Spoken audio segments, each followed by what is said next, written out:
You're watching KCTV English News. I'm Hyung Shim. The nationwide pig transfer suspension was lifted on Thursday, 2 days after the outbreak of the African swine fever. Local slaughterhouses have resumed operation, and vehicles that have completed disinfection have been allowed to distribute pork and bring in feed. However, pork produced from outside of Jeju is still prohibited to bring into the island. The province is maintaining the minimum alert level while strengthening quarantine inspections at the local airport and seaport and strictly controlling access into pig farms. The Provincial Council defers offshore wind farm project in Daejeong, Seogwipo City. The Provincial Council's Economic Committee on Agricultural, Fisheries, and Livestock shelved the motion submitted by the provincial government to designate Daejeong an offshore wind farm district during the preliminary session held on Thursday. The committee decided to hold a review due to insufficient communication with residents living nearby the plant site. They also pointed out that the investigation on its effects to the local marine ecosystem was insufficient. The project was passed by a committee reviewing wind power generator project last August. It contains plans to install a 100-megawatt power plant in the 5.5 square kilometer of public waters at Dongilli, Daejeong. Tapdong and Tamna Culture Plaza in Jeju City are becoming popular venues for cultural and sports activities. According to the Jeju Municipal Office, 52 events including the Jeju International Wind Ensemble Festival, the Nayang Ole performance, and street basketball competitions have been held at Tapdong and Tamna Culture Plaza. More festivals such as the Tamna Culture Festival and Kimmandok Festival will be held at the venues. Jeju City is spending some 640 million won every year to maintain the facilities in the two locations. The 25th Seogwipo 70리 Festival will be held from September 27th to 29th in and around of Chaguri Park in Seogwipo City. There will be various performances and activities related to the culture of 105 villages in Seogwipo City. The main events on the first day include a parade with 2,000 participants, including residents from 17 area communities and a military band. The second and third days will feature traditional performances, a singing contest, and other activities.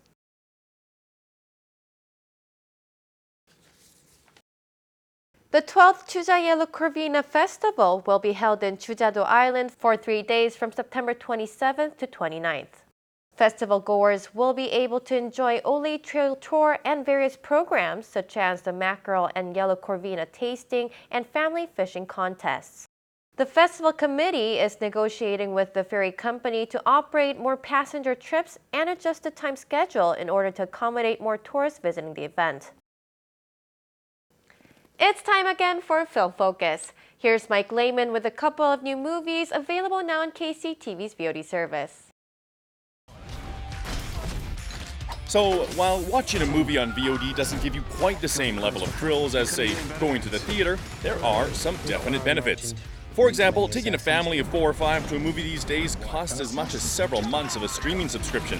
Add to that the fact that you can pause for bathroom breaks, add as much butter as you want to your popcorn, and not have to fight for parking, there's really no reason not to stay at home.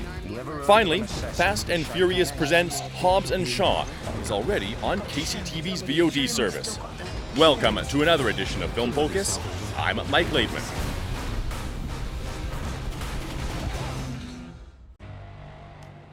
The first few movies in the Furious franchise focused on actual cars and street racing.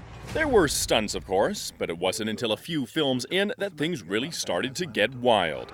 With Hobbs & Shaw, the franchise has taken 2 leads known for their action work and stuck them together to see what happens. And what does? Action. And lots of it. It's been ever since 2015's Furious 7 that Luke Hobbs, a loyal member of America's diplomatic security service, and Deckard Shaw, a former British military elite operative, have been trading blows. But now, when a cyber and genetically enhanced baddie named Brixton gets a hold of a bioweapon that could alter humanity forever, the unlikely duo are forced to team up. But really, they're not an unlikely duo. They're both super tough, run their mouths, and like hitting people. The whole premise is really to just take 2 likable characters and see what kinds of shenanigans they get into together. And it works, for the most part. The action scenes are great, completely over the top, but the rest of the movie doesn't quite hit the same highs as the other installments. But still, if you've seen the others, there's really no reason to miss out on this one. We're going for a ride! Woo!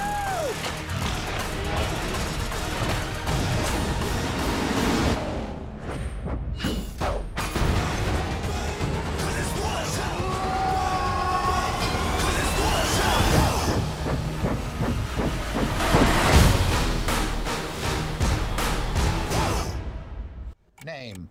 William Morrison. The premise of Dead in a Week is pretty great, in my opinion. When a depressed young man with nothing to live for keeps failing at his own suicide, he decides to outsource it to a professional assassin who guarantees his death within a week. But before the week is up, he finds something to live for. It's an interesting look at life and death and offers some thought-provoking moments. Black comedy is something British movies do especially well, although here the matter isn't dealt with as much flair and panache as some others have done, and so while there are some eminently likable moments, as a whole, Dead in a Week just doesn't gel as much as one would hope. Still though, it's fun, and definitely worth a lazy weekend watch. Whoa, careful! All right, is he? Oh, this is getting ridiculous.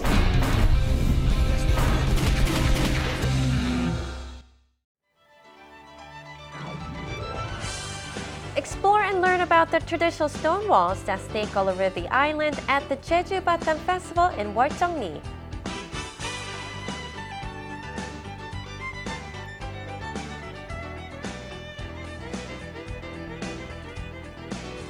Enjoy a unique and modern take on the works of Gustav Klimt and Hundertwasser at the new Bunker de Lumiere.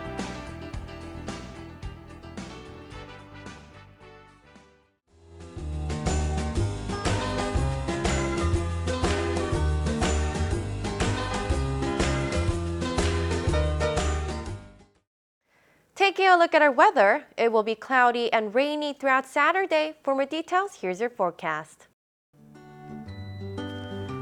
The morning low in Jeju City will be 20 and the afternoon high will rise to 23 degrees.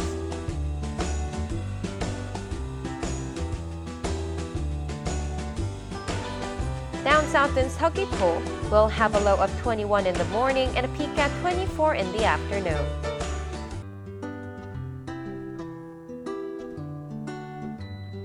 Over in Seongsan, the temperatures will be 21 in the morning, warming up to 23 degrees.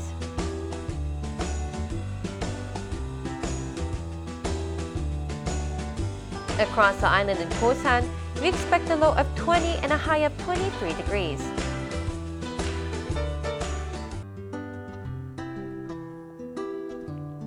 And up on the mountain at Songpanak, we'll hit a low of 15, topping off at 17 degrees.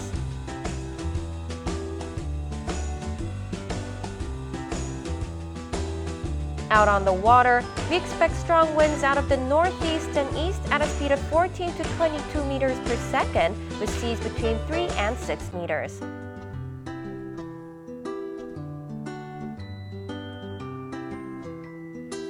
And here's a look ahead.